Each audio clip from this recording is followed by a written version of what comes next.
Welcome to the audio edition of St. Giles in the Word for November 4th, 2024. Our readings today come from the New International Version, and we are reading Matthew 4 and Leviticus 17. We begin today in the Gospel of Matthew. Then Jesus was led by the Spirit into the wilderness to be tempted by the devil. After fasting 40 days and 40 nights, he was hungry. The tempter came to him and said, "If you are the Son of God, tell these stones to become bread." Jesus answered, "It is written, 'Man shall not live on bread alone, but on every word that comes from the mouth of God.'" Then the devil took him to the holy city and had him stand on the highest point of the temple. "If you are the Son of God," he said, "throw yourself down, for it is written, 'He will command his angels concerning you, and they will lift you up in their hands, so that you will not strike your foot against a stone.'" Jesus answered him, "It is also written, 'Do not put the Lord your God to the test.'"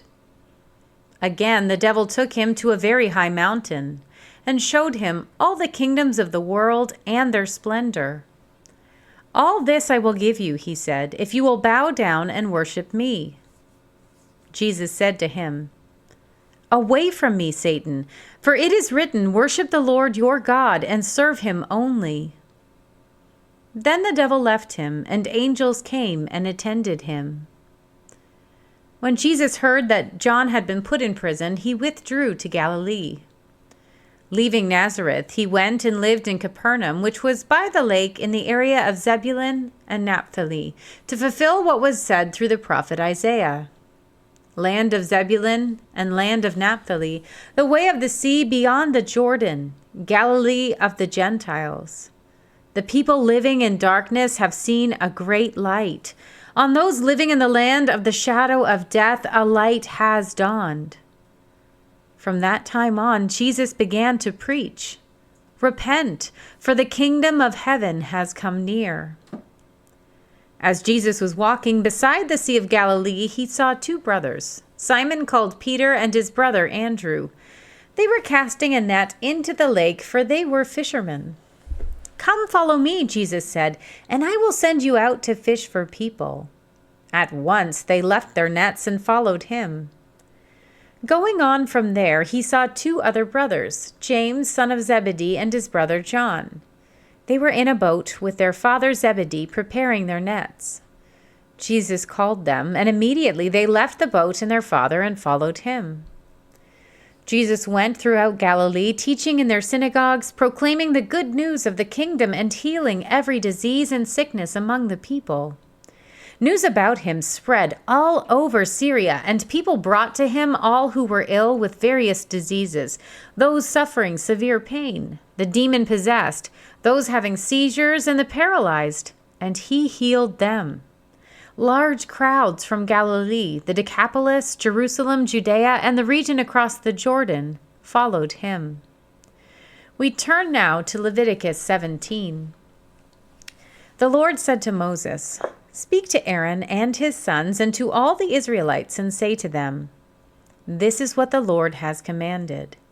Any Israelite who sacrifices an ox, a lamb, or a goat in the camp or outside of it, instead of bringing it to the entrance to the tent of meeting to present it as an offering to the Lord in front of the tabernacle of the Lord, that person shall be considered guilty of bloodshed.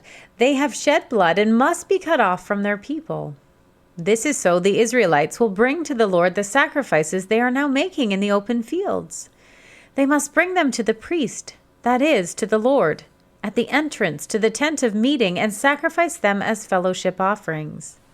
The priest is to splash the blood against the altar of the Lord at the entrance to the tent of meeting and burn the fat as an aroma pleasing to the Lord. They must no longer offer any of their sacrifices to the goat idols to whom they prostitute themselves. This is to be a lasting ordinance for them and for the generations to come. Say to them, any Israelite or any foreigner residing among them who offers a burnt offering or sacrifice and does not bring it to the entrance to the tent of meeting to sacrifice it to the Lord, must be cut off from the people of Israel. I will set my face against any Israelite or any foreigner residing among them who eats blood, and I will cut them off from the people. For the life of a creature is in the blood, and I have given it to you to make atonement for yourselves on the altar. It is the blood that makes atonement for one's life. Therefore, I say to the Israelites, none of you may eat blood, nor may any foreigner residing among you eat blood. Any Israelite or any foreigner residing among you who hunts any animal or bird that may be eaten must drain out the blood and cover it with earth, because the life of every creature is in its blood.